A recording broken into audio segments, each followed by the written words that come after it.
You have already gone through eligibility requirements for different positions. You have identified the position that you'd want to vie for. You've even identified the area where you're going to vie. But you could be wondering, where and how do I start my political campaign? Ladies and gentlemen, my name is Linda Ogweno, and this is the Linda Ogweno Political Show, where we train women about politics and the political processes in Kenya. We purpose to increase the number of women participating in politics, and for those who are participating as candidates, to increase the number of the ones who are going to win elections. So how do you start your political campaigns? You start your political campaigns by doing a research. Let me mention at this moment that in politics, there is no one shoe fits all type of scenario. That strategy that may work in one particular place may not necessarily work in another area.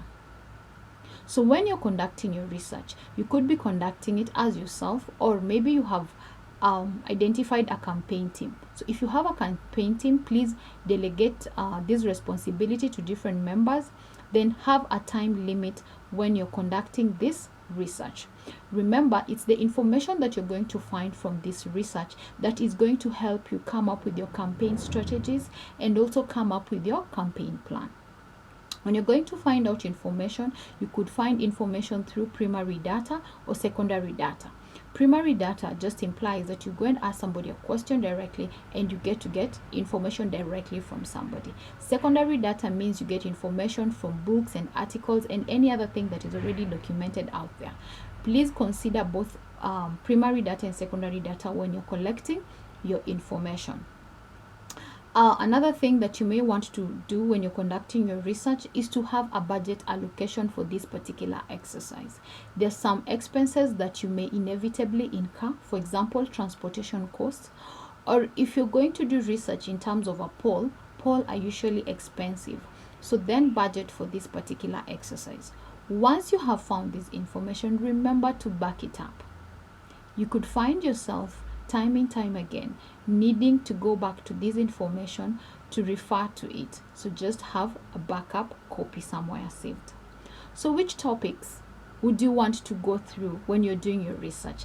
The first topic you'd want to look at is electoral rules.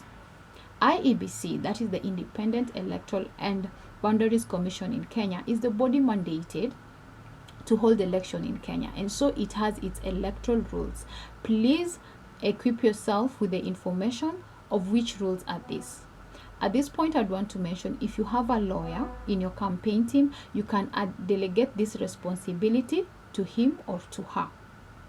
You could be vying as a member of a political party. All political parties in Kenya have a constitution that guides their activities. So please look at the electoral rules according to your political party.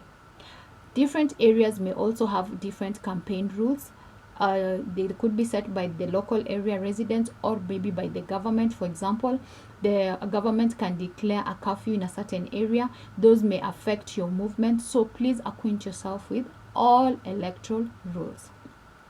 The second topic that you'd want to do more research on is on the location, the geographical location where you're going to vie for election. You'd want to know what is the population of the people who are in that particular area.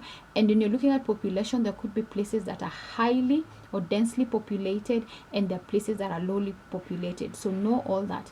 You may want to look at the terrain, is it a big area? Would you need vehicles to move around when you're campaigning? Or is it a small area where you can just do door to door? Also look at the existing political parties.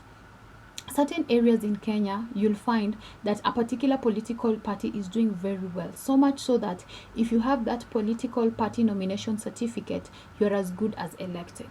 In another area in Kenya, you'll find that different political parties can battle it out. So then get to know which political parties do exist in that geographical area and what are their strengths and how do they get to play. You'd want to know who are the opinion leaders. You'd want to know who are the civic leaders, who are the business people, who gets to determine who becomes a leader. For example, some places in Kenya still has clanism, and a particular clan or clan elders get to sit down and decide who is going to be their leader. So you'd want to know who are the civic leaders who get to pick on the particular leader for that region, so that you get to familiarize yourself with these people as well.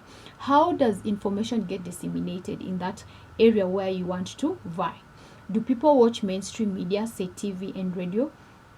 Do most of people watch that? Do most people listen to vernacular radio? Is there a particular radio presenter who's very famous, or TV presenter who's very famous? Is it social media? Is it peer-to-peer?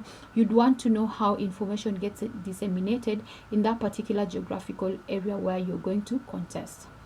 The third topic that you'd want to look at are the voters themselves. Who are the voters in that particular location? You'd want to further break down this information into age groups. For example, how many women are there, how many men are there? You'd want to find out education levels. What is the literacy level of the voters that you're going to deal with? You'd want to look at economic standing.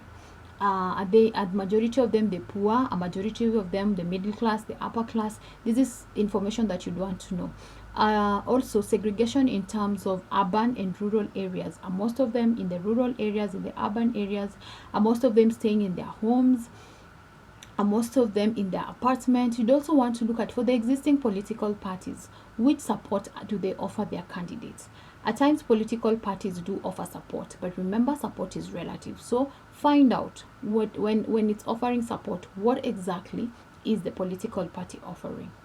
The next topic that you'd want to do your research on is on past political voting trends.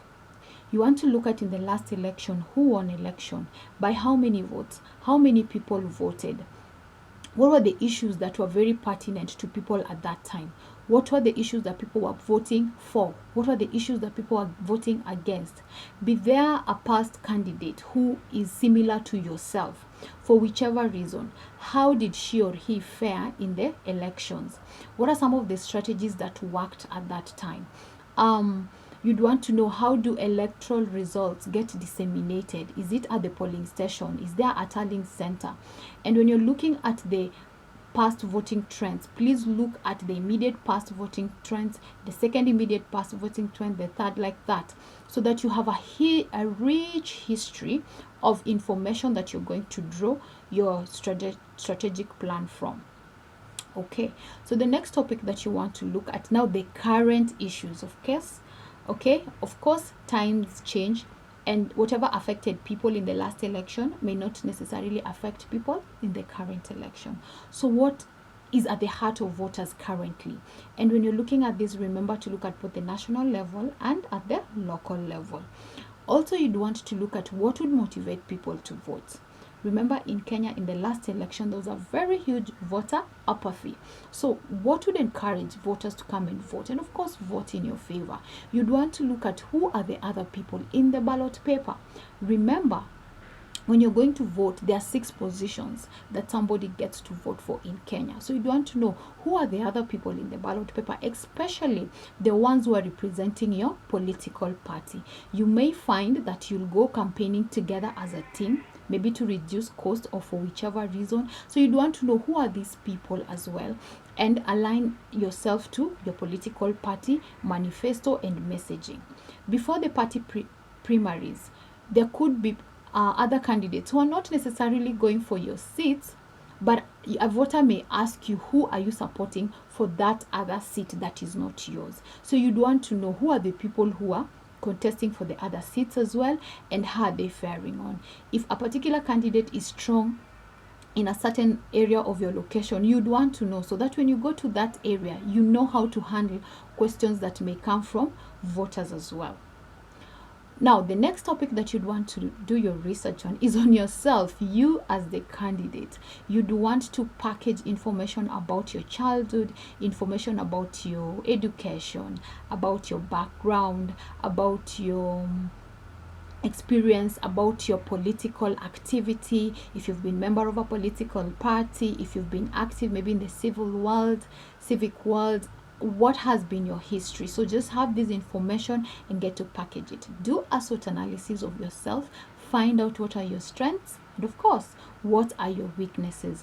When you're doing your weaknesses, remember, you could be having a past mistake that you're not comfortable with your opponent getting hold of. remember to delete this information. If it's information that you cannot delete, maybe it's already out there, then plan and prepare yourself. Ask yourself, if my opponent were to come across this information and they decide to use it, how am I going to respond? When you're doing these activities, please don't forget to also do it with your close friends and relatives. They could be having copies of what you've deleted, but because you've forgotten about them, then those copies remain out there. The last topic that you'd want to look at, of course, is your opponents. You don't expect in a political race that you will not have opponents. So who are your opponents? What are their strengths? What are their weaknesses? Do not underestimate any opponent. For those who are doing better than you, why are they doing better than you? But once you're done with this exercise, remember to ask yourself, why did I vie for this particular position? What is unique about me? What different thing am I bringing to the table? So that is more or less what your research should carry out. Remember, we're in the day and age of social media. In case you have something you're uncomfortable with in your social media handles, remember to delete. You can even bring down that account and open a new account altogether. I would want to hear from ladies out there who have contested for elections before. What are some of the questions that you've got to ask yourself in the research stage, just to prepare you for your candidature? Would you leave it in the comment section so that we get to know, and together we get to do this for the sake of women? I want to really appreciate you for taking your time and watching this episode till this very time. I want to invite you to also watch the next one. Thank you for your time. Until next time, enjoy and bye-bye.